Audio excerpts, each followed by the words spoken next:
I think any immigrant child can tell you that your first job in the United, your first unpaid job in the United States is instant translator. Um, grocery shopping, going to the store, you're there, and your mom or your dad's like, tell them this, tell them this. My dad picked it up. They both picked up a good bit of it. My dad, he worked more out around people, so he picked it up. He's picked it up more. My mom has stuck to jobs where she's more like on her own, so she has less and a little more. I watched them deal with the insecurity of not knowing the language in different ways, and they dealt with it in very kind of gendered ways in some respects. So my mother, she'll get really worried that she's not a smart person or something because she doesn't know English, and I think that's ridiculous. She's being asked a insurmount like a very difficult thing to do.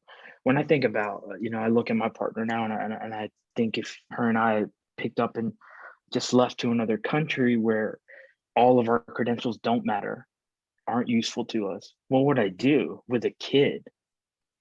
I mean, for all the things that I've done that I found difficult, I can't think of anything as difficult as that. My father and I admired this somewhat, and sometimes now I think he's overboard, but he would get very defensive if he felt that anybody was mocking him or uh, insulting him because he couldn't pronounce words or something.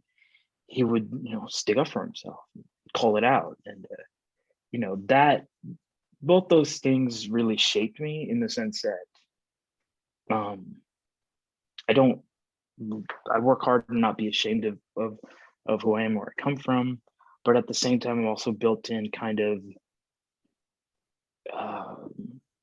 concerns over making sure that I can do the things that you're supposed to be able to do as like uh, someone who was born here with all these duties. So I carry some of those like fears myself.